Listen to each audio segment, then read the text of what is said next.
ദൈവവചനം കേൾക്കുവാൻ, 3 മിനിറ്റിൻ്റെ പ്രാർത്ഥന കേൾക്കുവാൻ വിദേശത്തു നിന്നും സ്വദേശത്തു നിന്നും വളരെ ശ്രദ്ധയോടെ ഓടിക്കൊണ്ടിരിക്കുന്ന ഓരോരുത്തരെയും ഏറ്റവും സ്നേഹത്തോടെ ഞാൻ ഓർക്കുകയാണ്. വാഹനങ്ങളിലിരുന്നും ഡൈനിങ് ടേബിളിൻ്റെ അടുത്തിരുന്നും മേശയ്ക്ക് ചുറ്റുമിരുന്നും കുടുംബാംഗങ്ങൾ ഒരുമിച്ചും ഒറ്റയ്ക്കുമൊക്കെ ഈ വചന ശുശ്രൂഷയിലൂടെ കിട്ടിയ വലിയ സ്നേഹാനുഭവം ഇതാ പങ്കുവെക്കുന്നത് ഞാൻ കാണുന്നുണ്ട്. ഈശോയോട് ചേർന്നുകൊണ്ട് നമുക്കെല്ലാവർക്കും ഇന്നത്തെ തിരുവചനം ശ്രദ്ധയോടെ കേൾക്കാം. അതിമനോഹരമായിരിക്കുന്നൊരു വചനമാണ്. ഈ വചനം കേൾക്കുന്നവർക്കത് ത്രില്ലാവുന്നൊരു വചനമാണ്. മത്തായിയുടെ സുവിശേഷം 25-ാം അധ്യായം 34-ാം വാക്യം. എൻ്റെ പിതാവിനാൽ അനുഗ്രഹിക്കപ്പെട്ടവരെ വരുവിൻ, ലോകസ്ഥാപനം മുതൽ നിങ്ങൾക്കായി സജ്ജമാക്കിയിരിക്കുന്ന രാജ്യം അവകാശപ്പെടുത്തുവിൻ. രാജ്യം എന്ന് പറഞ്ഞാൽ സ്വർഗരാജ്യം, ദൈവരാജ്യം, പറുദീസ, അത് സ്വന്തമാക്കാൻ കർത്താവ് വലതുവശത്തുള്ളവരോട് പറയുകയാണ്. എങ്ങനെയാണ് സ്വർഗരാജ്യം സ്വന്തമാക്കാൻ സാധിക്കുക? ആവശ്യമുള്ളവരൊന്ന് കുറിച്ചെടുക്കണം, അല്ലെ പല പ്രാവശ്യം കേൾക്കുക കേട്ടോ. സ്വർഗരാജ്യം സ്വന്തമാക്കാൻ 1. ശിശുത്വത്തിലേക്ക് വളരുക. 2. വീണ്ടും ജനിക്കുക. 3. ഇടുങ്ങിയ വഴിയിലൂടെ സഞ്ചരിക്കുക. 4.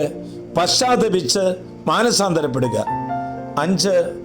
ദൈവരാജ്യമെന്ന നിധി കിട്ടുവാൻ തനിക്കുള്ളതെല്ലാം നഷ്ടപ്പെടുത്തുക. 6. വിളിക്ക് യോഗ്യമായ ജീവിതം നയിക്കുക. 7. മരണം വരെ വിശ്വസ്തനായിരിക്കുക. 8. കാരുണ്യ പ്രവർത്തികളിൽ വ്യാപൃതമാകുക. 9. സ്നേഹത്തിൻ്റെ പൂർണ്ണത പ്രാപിക്കുക. 10.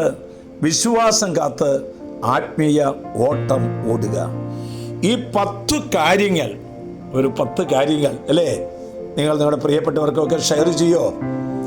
ഇത് സ്വർഗരാജ്യം സ്വന്തമാക്കി തീർക്കുവാൻ ദൈവത്തിൻ്റെ പരിശുദ്ധാത്മ വെളിപ്പെടുത്തി തന്നിരിക്കുന്ന 10 കാര്യങ്ങൾ.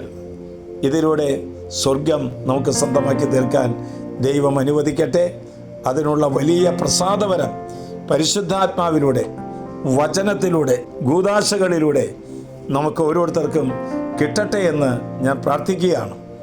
പ്രത്യേകമായ വിധത്തിൽ വലിയ ദാഹത്തോടെ ഈ തിരുവചന ശ്രവണത്തിനായി കാത്തിരിക്കുന്ന, ഇത് കേട്ട് എഴുതി ചിലർ വലിയ അത്ഭുതങ്ങൾ നടന്നൊക്കെയായിട്ട് എന്നെ അറിയിക്കുന്നുണ്ട്.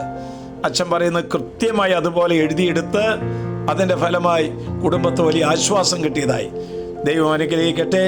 ഇത് അനേകം മക്കളിലേക്കും നിങ്ങളുടെ കുടുംബത്തിലെ എല്ലാ മക്കൾക്കും ഷെയർ ചെയ്യുവാൻ അനുഗ്രഹമുണ്ടാകട്ടെ.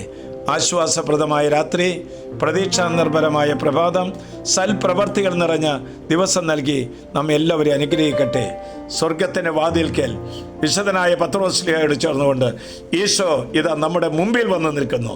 നമ്മുടെ കർത്താവ് ഈശോ മിശിഹായുടെ കൃപയും പിതാവായ ദൈവത്തിൻ്റെ സ്നേഹവും പരിശുദ്ധാത്മാവിൻ്റെ സഹവാസവും പരിമളവും നാം എല്ലാവരോടും, ഇന്നത്തെ പ്രാർത്ഥനാ ശുശ്രൂഷ പങ്കെടുത്തവരോടും, ഇത് ഷെയർ ചെയ്ത് അനേകരിലേക്ക് എത്തിക്കാൻ ഒരുങ്ങിക്കൊണ്ടിരിക്കുന്നവരുടെ മേൽ ഉണ്ടായിരിക്കട്ടെ, ഇപ്പോഴും എപ്പോഴും എന്നേക്കും.